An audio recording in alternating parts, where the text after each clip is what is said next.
Welcome home to USA Global TV and Radio, a place where dreams take flight, with authentic storytelling, diverse perspectives and meaningful conversations, where global stories unite and bridges are built beyond all borders. Discover world-class education, entertainment, hope and inspiration. Together, we're building bridges worldwide. Subscribe to our channel, USA Global TV. Download our app, USA Global TV. Be our guest or join our team. Visit usaglobaltv.com.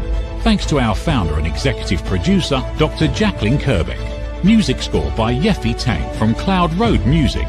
Voiceover artist Mike Porter. Creative direction by Paul Garcia. USA Global TV and Radio. Your home for global connection. All rights reserved. This video and its contents are the exclusive property of USA Global TV and Radio. Unauthorized use, duplication or redistribution in any form is strictly prohibited.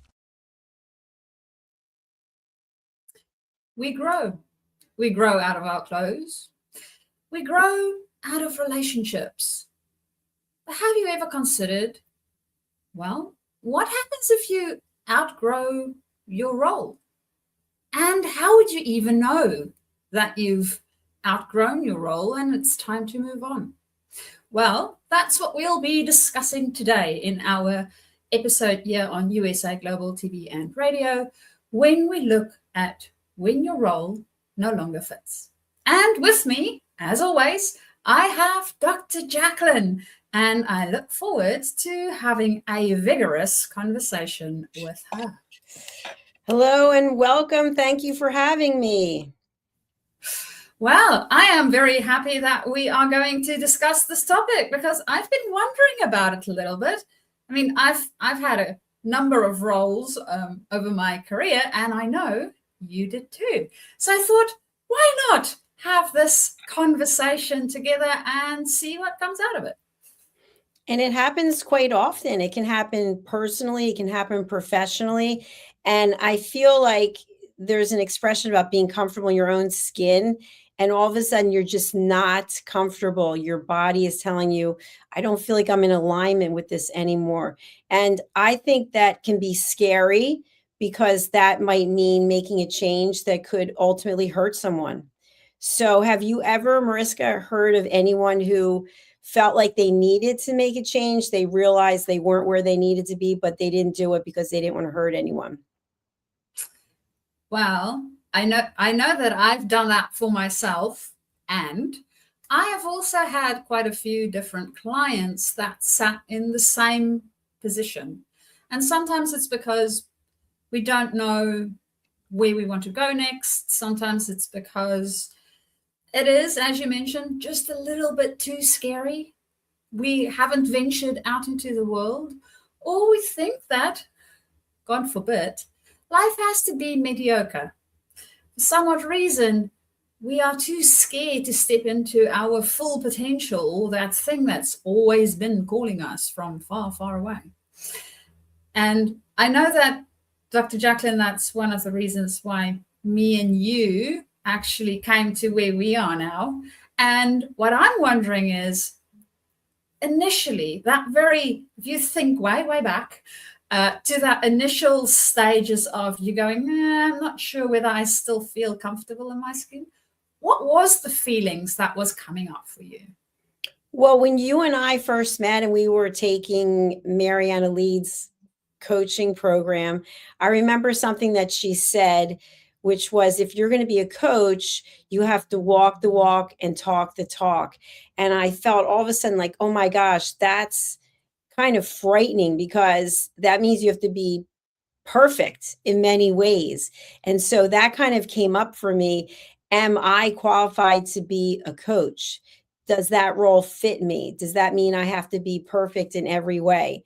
And I thought a lot about that, because if you're guiding people, if you're giving direction, I think that's different, though, than being a therapist, because a therapist in many cases can be telling someone exactly what to do, whereas our role is more about having people come up with the answer themselves. So I think it's okay. I think that the role can fit even if you are not perfect, because no one is, but to be able to relate your stories and your experiences so that it could help someone else.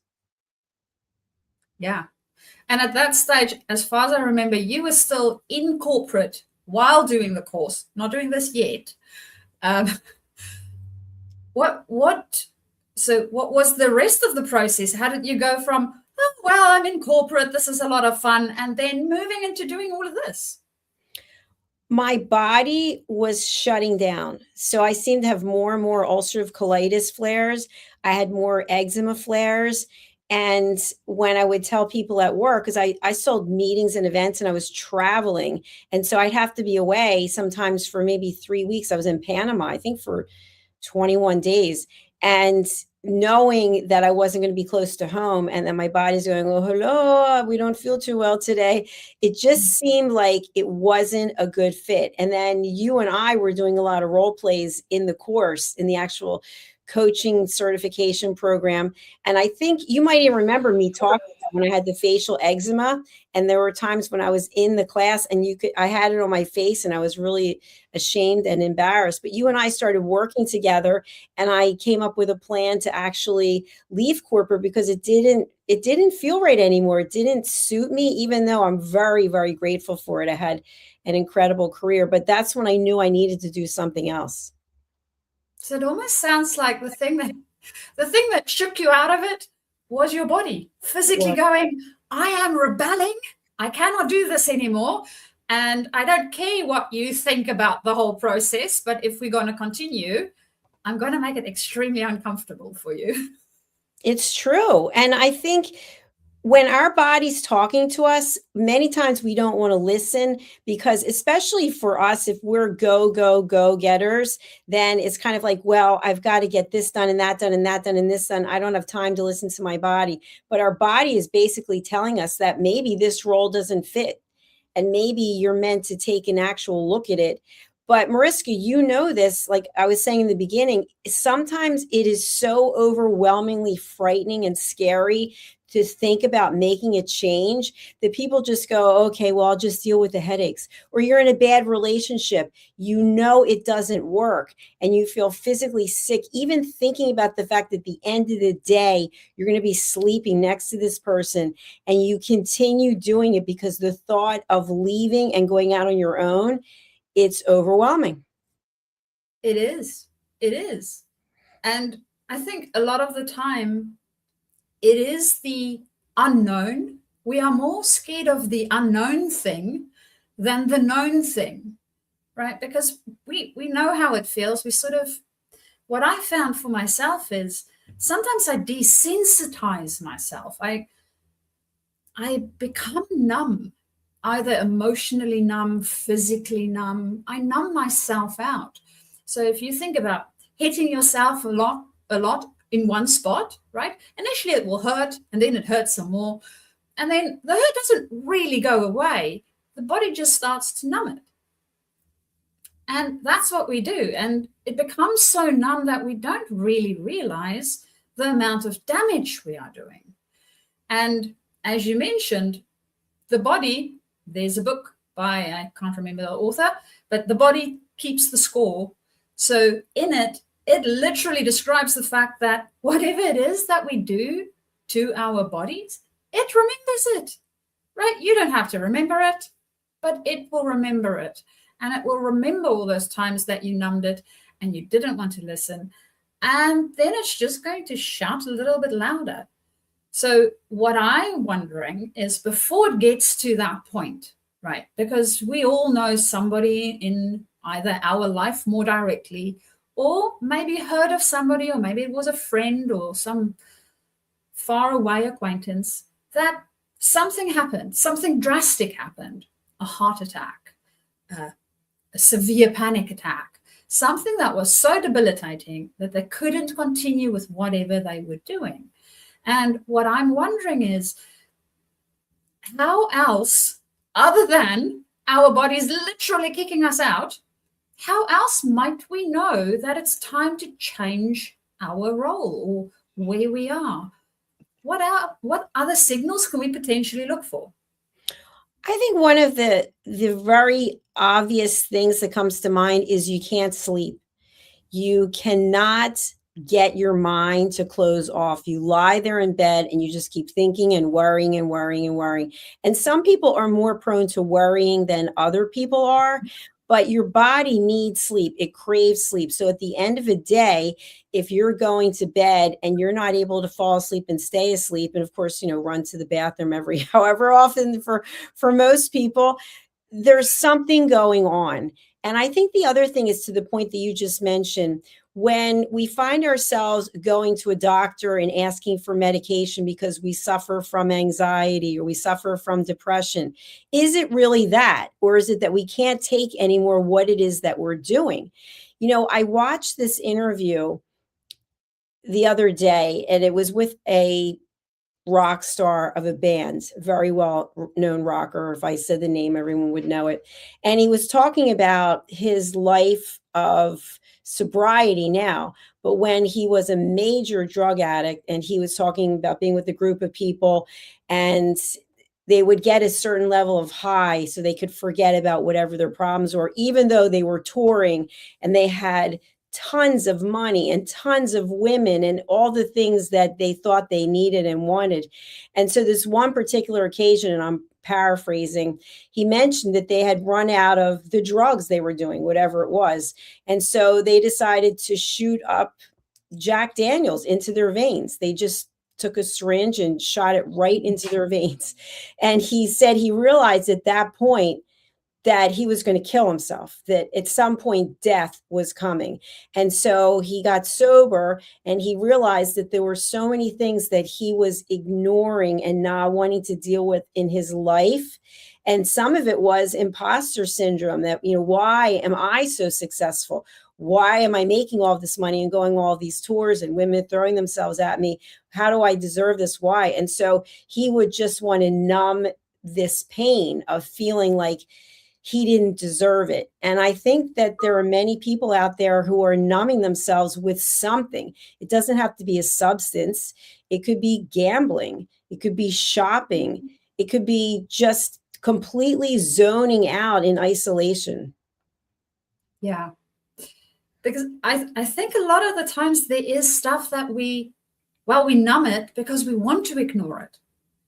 And sometimes we've numbed it for such a long time that we don't have the ability to see it properly anymore, which makes it worse. It's a little bit like when we're little and we're afraid of the monster under the bed, right? The only way to actually determine that there is no monster under the bed is to look under the bed, but you're so scared to look under the bed because what if there's a monster? And that's not a monster. It might be the cat or the dog, but there's no monster, right? We know that now.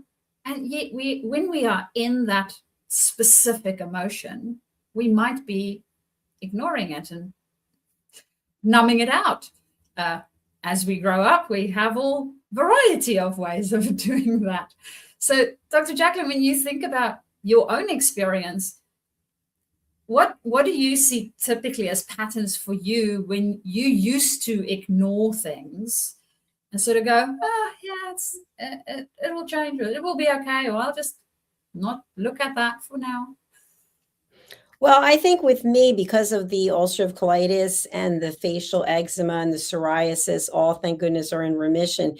But I think there were obvious signs, because there are things that had happened to me when I was younger, and I've talked about them before, but I don't want to distract from the program. But I never actually dealt with them. And I think when you don't deal with things, or especially if you're a young, impressionable woman, one of the things that really came to light recently is that I found some letters that I had written to my parents when I was in college. And, this is however long ago, that was a while.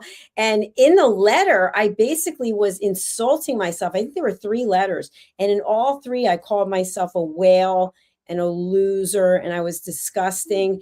And my heart really broke for this young woman who really didn't like herself. And so to me, the fact that I ended up getting these 3 diseases is not a far stretch, because if you spend most of your time not liking yourself and not believing in yourself, and then maybe you even get external validation when people find out that you have ulcerative colitis and they tell you that you're disgusting, then you really start to believe it. And so you don't know what role fits for you. And I think that's what my thing was. And a lot of what I did was I threw myself into working out.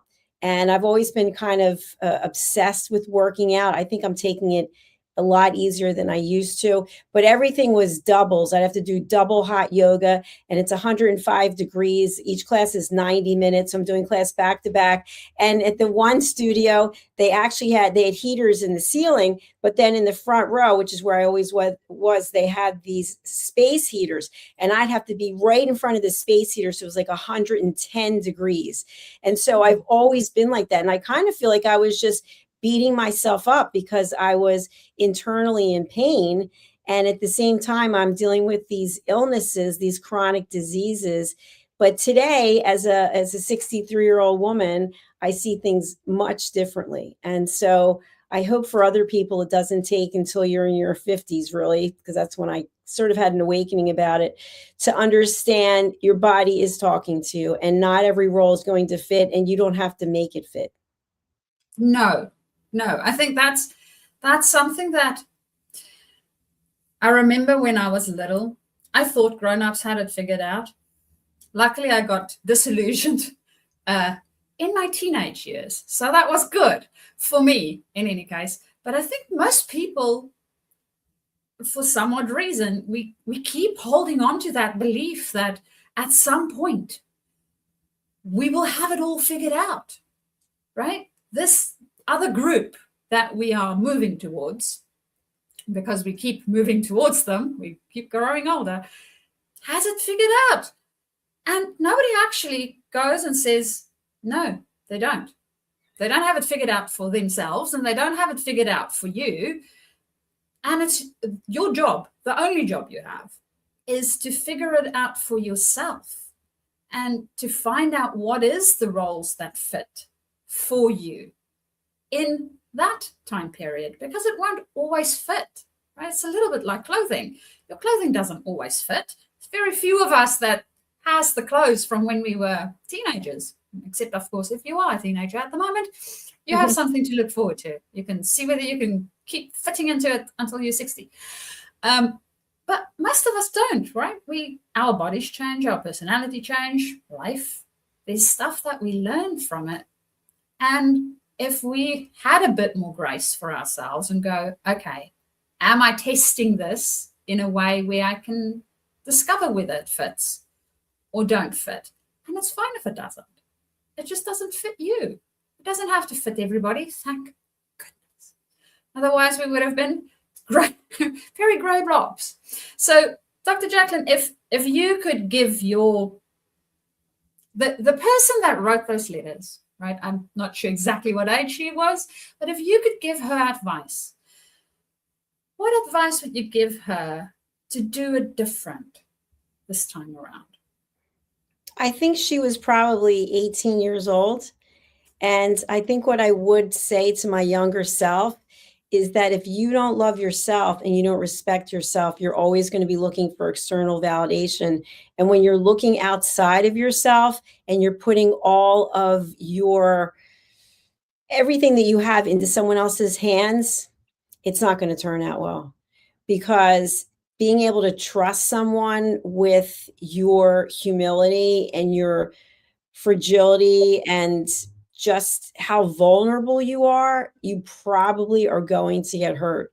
So I think the other thing is, and I was thinking about this today, is about the scale, for example. We always have these metrics that we go to. So as women and being evaluated, especially we're public figures, you and I, so we're in the public domain. So people can be analyzing how we look and how we sound right now, what we're wearing.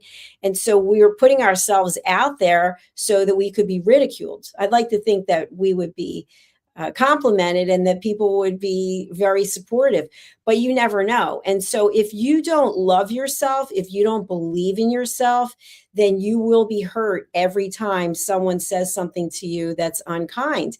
And I've also found that people say unkind things typically, unless they have mental health issues, because they don't like themselves. They're in a place in their life that they're not happy. And so if you don't really like yourself and then someone says something to you that's going to hurt you and bring you down, that could be the catalyst for you numbing yourself with drugs, with alcohol, with shopping, with gambling, we could go on and on. That is so true. It is that saying that we are each other's mirror, right? So whatever the thing is that's happening inside of me, in all likelihood, if it is something that I don't like or something that I have an uneasy relationship with because I want to ignore it or I want to numb it out, I will most probably see it more acutely in other people. And because I see that in other people and because I don't like it about myself, I might attack it. So I'm not really attacking the person. I'm attacking the thing that I'm seeing, the thing that I'm noticing, which might be very hurtful for that person, right? And it then influences all our relationships, all the ways of being together. So if you, first, what it was the looking at yourself, right, and taking care of yourself. And if you were to give her any relational advice of how to relate to other humans, what would that be? I think lead with kindness. I know for me, I am very friendly, even though I'm definitely an introvert. I absolutely positively prefer to be by myself. But when I am in social settings, I say hello to everyone. And I think it's interesting how many people do not say hello back. I just was in the parking lot at the gym and I said hello, hello, hello. And I think 3 of the people, maybe 3 out of 4, didn't even say hello. They're looking right at me. And then I think, okay, I guess they're just rude. But you know what? They're probably preoccupied. Why does it matter? It doesn't matter. So be friendly, be kind, and try to put yourself in someone else's shoes. If someone is blowing the horn and they're trying to drive you off the road, let them pass. You don't know what their situation is. And so I think if we stop judging other people and we just focus on ourselves. And then the last thing I want to say about this is, if you are someone who's looking for a relationship, I've heard this statement so many times, I'm looking for my other half. I'm looking for my better half. Why would you want half of a person? You want an entire person, but in order for that entire person to be interested in you, you have to be an entire person. You have to like yourself, because nobody wants to be in a relationship. Let's face it, Mariska, if I was in a relationship with you and I just said to you, know what? I hate myself. I can't stand myself. I'm so this, I'm so that. How long are you going to listen to that before you're just like, listen, do something, get some help, do something so that you like yourself, because it just brings down the whole situation. It does. Now that you mention it, I actually, knew a person that did exactly that. And to a degree, I get it. It's not fun for her or for the people around her. But I understand that she's learned. So this is a learned behavior that she's adapted to, most probably ignore, try to accommodate for that feeling of wanting to belong. That if she does that, puts herself down or do those sort of things, people give her attention. And most people will give her attention maybe for the first couple of days, first week, if they have very high tolerance because she was really intense, might be a month, to try and move past this type of behavior.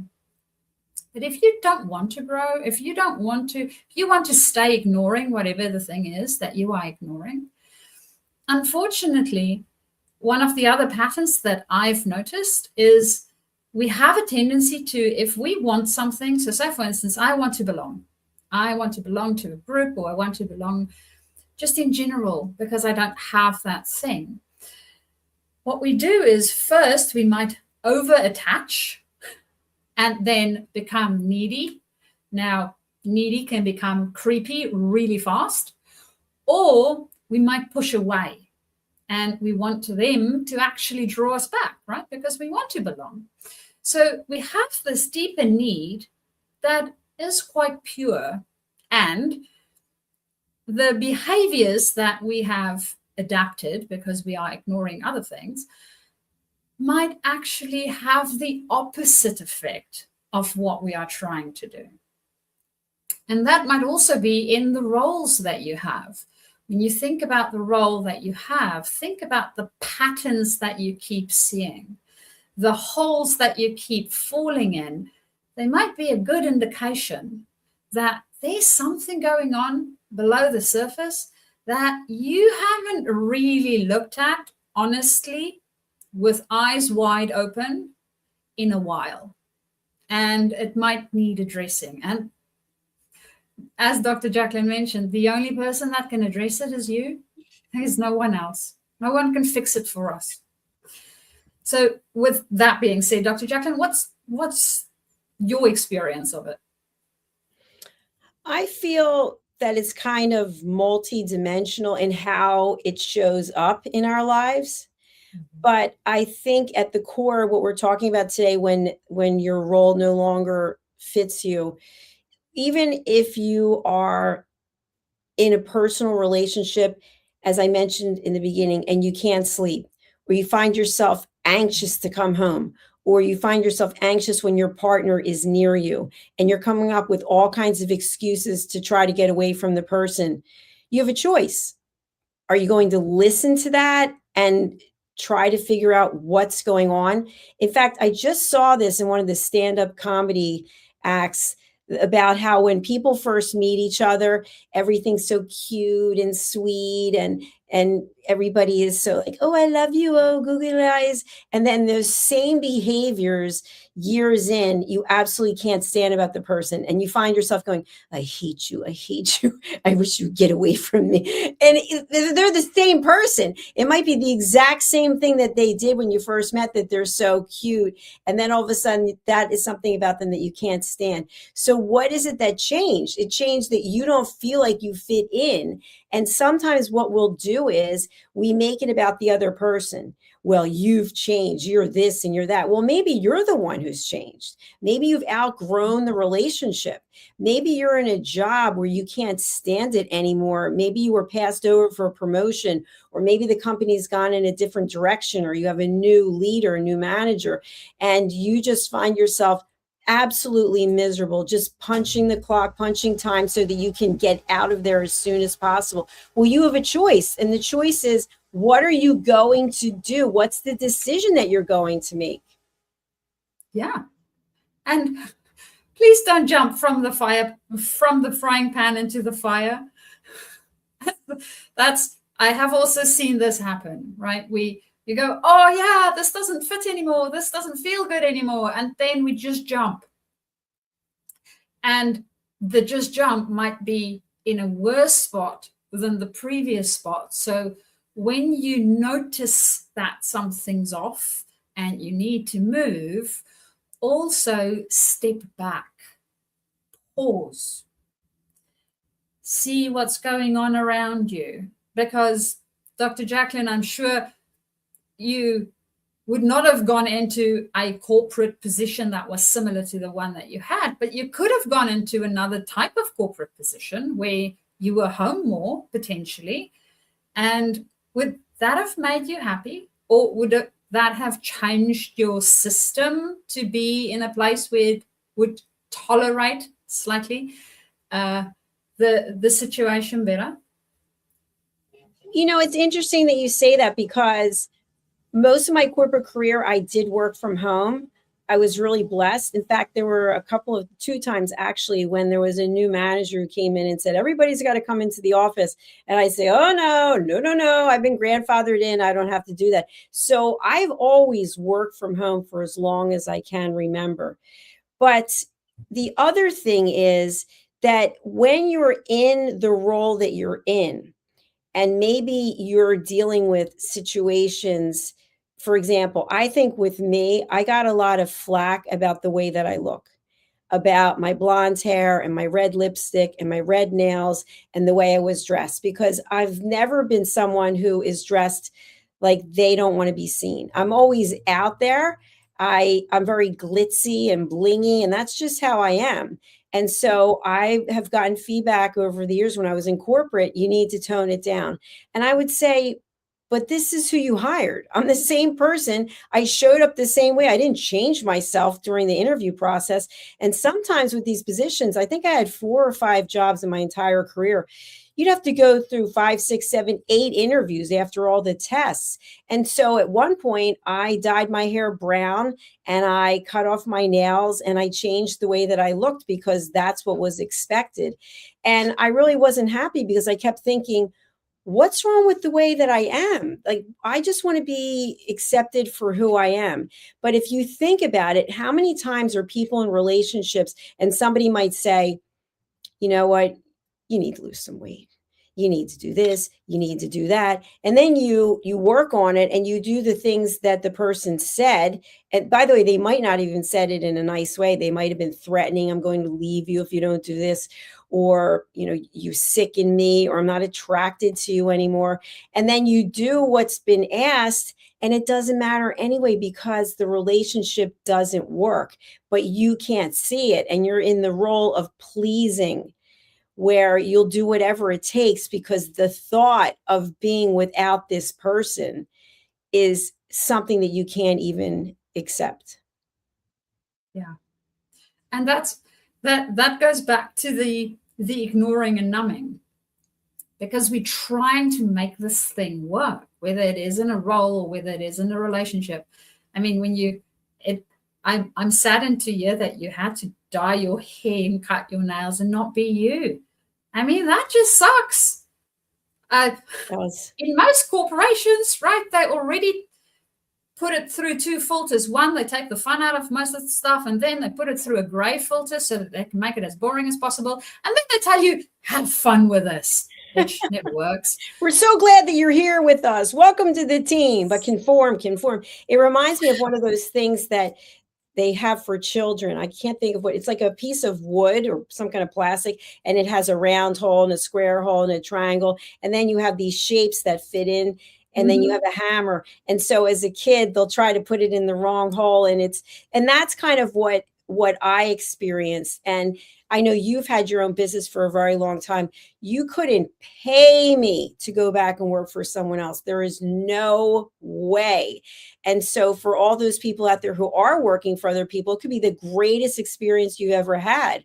But in some cases, it's let's take away your creativity.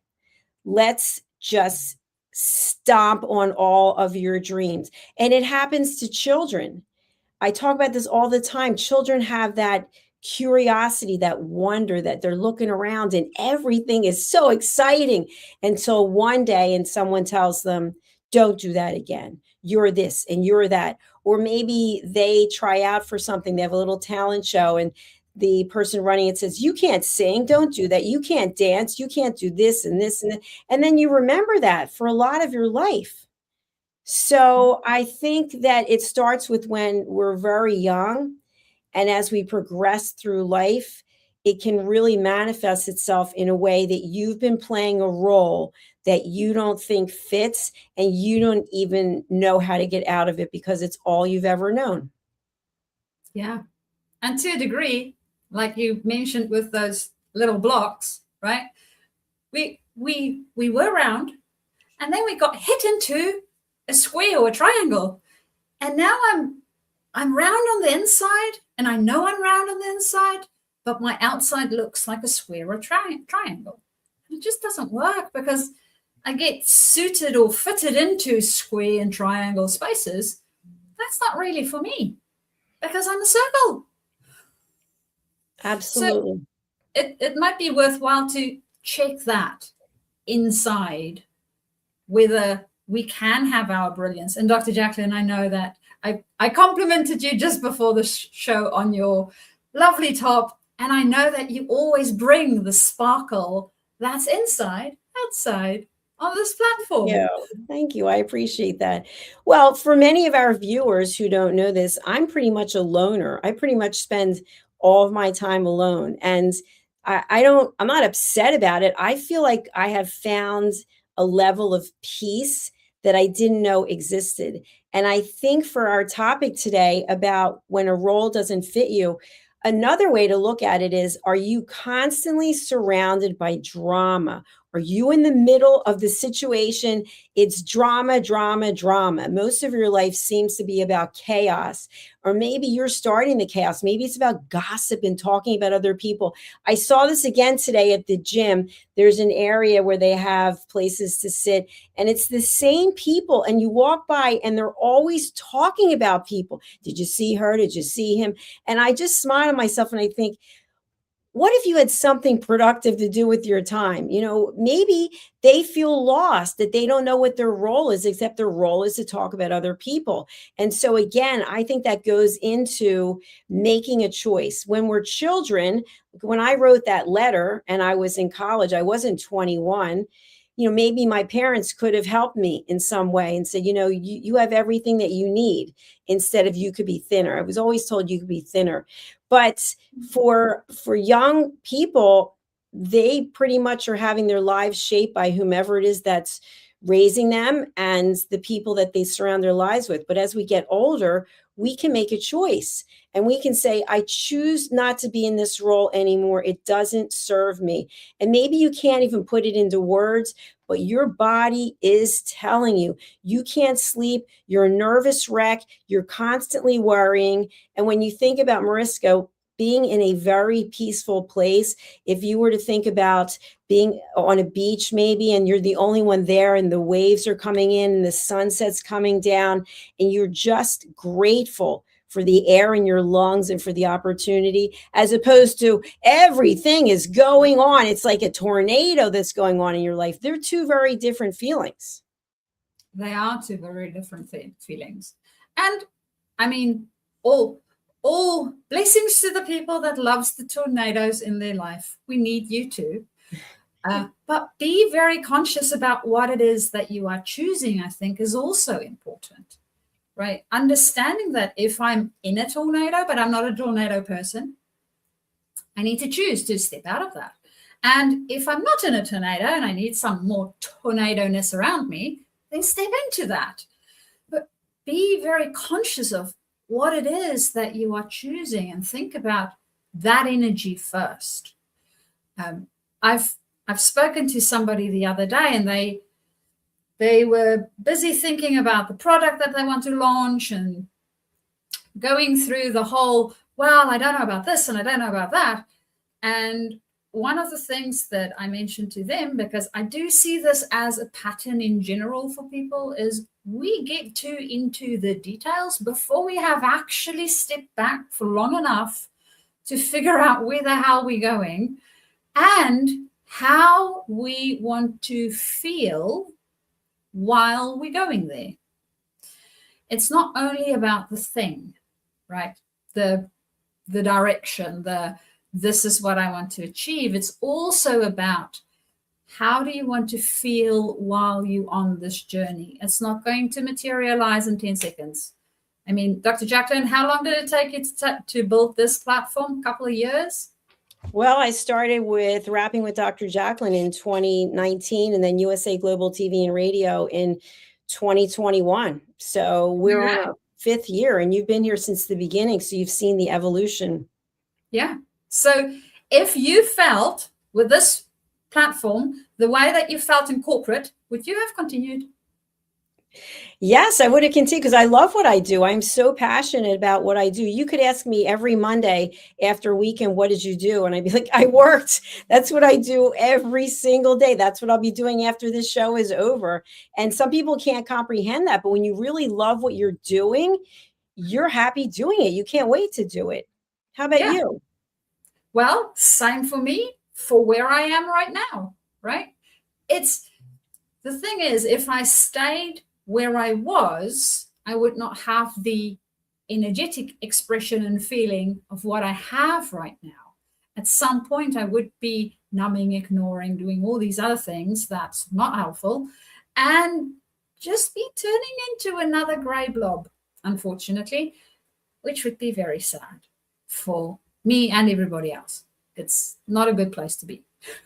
No, I don't want you to be a gray blob. I've never seen you as a gray blob. So, but Mariska, one thing we haven't told people is you currently are in Australia, formerly in New Zealand, formerly in Cape Town, and you do a lot of work to help people who are leaders and in business. Can you tell our audience what it is exactly that you do?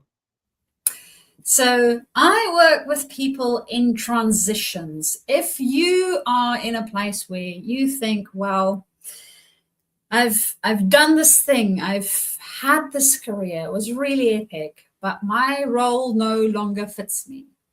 Something feels off. It is worth a conversation. And working through what it might look like, feel like, what needs to change, how does it need to be different, and then stepping into that. We don't only explore the brilliance of the dream. As Dr. Jacalyn said, it is scary, right? That brilliance of the dream can be extremely scary. So it's helpful for us to have somebody with us to walk that path with us, to work out what would work for us, instead of listening to all those external voices. And that is what I help with. So whether you are in business or a leader in your own space with your team in a specific area, and it feels off, do contact me, and then we can start our conversation and see where it leads and bring some of your brilliance back into life. Because yes, we do not want more gray blobs. I think we have quite enough of them. Now, if you are interested in getting hold of me, you can do so via my website, which is journey2discover.com. Or alternatively, you can also email me. My email is Mariska, Mariska, @journey, JOURNEY, 2, discover, DISCOVER.com. Or you can also find me on LinkedIn. So on LinkedIn, it's nice and easy. You can connect and just send me a direct message and we can start our conversation. Easy. I am easy to get hold of. You are easy to get a hold of. Fantastic. Well, thank you so much for hosting this show today. I really enjoyed it. And for those who are E360 fans, you can watch it literally in about 15 minutes on E360 TV network. And you can also watch it on Amazon Fire. But if you are watching on YouTube, please, you're already there. Just help us out and go ahead and subscribe to our channels, USA Global TV and Radio and Dr. Jacalyn Kerbeck. Thank you very much. Well, Mariska, I want to close out today with a message. We are actively recruiting TV shows, especially people who speak foreign languages. So if you speak a language other than English and you think you have what it takes to host a TV show, please do reach out. Take a look at this clip with the information, and Mariska and I will be back next week. Thank you. People are searching for experts every day. Are they finding you, or are they finding someone else? Every day, professionals are building authority through media. We've already built the platform. USA Global TV and Radio. Over 14,000 shows streamed to over 60 countries. This isn't about becoming famous. It's about leverage, visibility, credibility, opportunity. One interview, one conversation, one show, repurposed into content, connection, and business growth. Most people assume hosting a TV show requires a studio, a production team, and a massive budget. Our television packages begin at $1,500 US per month. Professional production, global distribution, replay visibility, built for voices with something to say. I'm Dr. Jacalyn Kerbeck, and if this resonates with you, we should talk. USA Global TV and Radio All rights reserved. Contact us at info@usaglobaltv.com. Thank you, viewers and listeners of USA Global TV and Radio, for joining us today. We're honoured to have your time and attention as part of our global community. At USA Global TV and Radio, we believe in the power of authentic conversations, meaningful connections, and creating a world of possibilities together. Want to be part of something bigger? Join our team of elevated listeners at usaglobaltv.com, a space where your voice matters and your ability to listen transforms relationships. Stay connected with us across all our platforms for thought-provoking discussions, expert insights, and empowering stories. Subscribe to our channels at youtube.com/c/USA Global TV. Follow us on social media and explore the endless opportunities we're creating for growth, learning, and inspiration. Together, we're not just broadcasting, we're building bridges and changing lives one conversation at a time. For inquiries, contact us at info@usaglobaltv.com. Produced by Executive Producer and Director Dr. Jacalyn Kerbeck. Voiceover by Mike Porter. Creative direction by Paul Garcia. All rights reserved. Visit usaglobaltv.com to view our full terms and conditions.